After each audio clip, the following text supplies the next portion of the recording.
وأعجب من ذلك طارق ترقنا بملفوفة في وعائها ومعجونة شنئتها كأنما عجنت بريق حية أو قيئها، فقلت أصلة أم زكاة أم صدقة؟ فذلك محرم علينا أهل البيت۔ اس سے زیادہ تعجب خیز بات یہ ہے کہ ایک رات ایک شخص اشعث بن قیس میرے پاس شہد میں گدھا ہوا حلوہ برتن میں رکھ کر لایا، جو مجھے اس قدر ناگوار تھا جیسے سانپ کے تھوک یا قے سے گوندا گیا ہو۔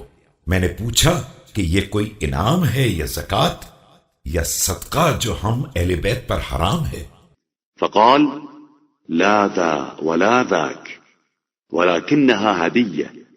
فقلت هبلتك الهبول، أعن دين الله أتيتني لتخدعني أم مختبت أم ذو جنة أم تهجور؟ اس نے کہا کہ یہ کچھ نہیں ہے، یہ فقط ایک ہدیہ ہے۔ میں نے کہا کہ پسر مردہ عورتیں تجھ کو روئیں، تو دین خدا کے راستے سے آ کر مجھے دھوکہ دینا چاہتا ہے، تیرا دماغ خراب ہو گیا ہے، یا تو پاگل ہو گیا ہے یا ہذیان بک رہا ہے، آخر ہے کیا؟ والله لو أعطيت الأقاليم السبعة بما تحت أفلاكها على أن أعصي الله في نملة أسلبها جلب شعيرة ما فعلت۔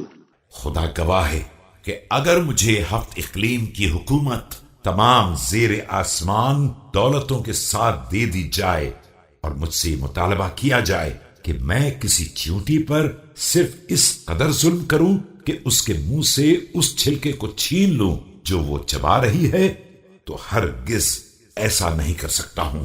وَإِنَّ دُنْيَاكُمْ عِنْدِي لَأَهْوَنُ مِنْ وَرَغَةٍ فِي فَمِ جَرَادَةٍ تَقْدَمُهَا مَا لِعَلِيٍّ وَلَنَعِيمٍ يَفْنَى وَلَذَّةٍ لَا تَبْقَى نَعُوذُ بِاللَّهِ مِنْ سُبَاتِ الْعَقْلِ وَقُبْحِ الزَّلَلِ وَبِهِ نَسْتَعِينُ۔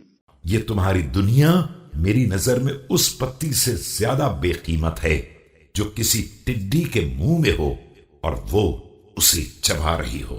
بھلا علی کو ان نعمتوں سے کیا واسطہ جو فنا ہو جانے والی ہیں، اور اس لذت سے کیا تعلق جو باقی رہنے والی نہیں ہے۔ میں خدا کی پناہ چاہتا ہوں عقل کے خواب غفلت میں پڑ جانے اور لغزشوں کی برائیوں سے، اور اسی سے مدد کا طلبگار ہوں۔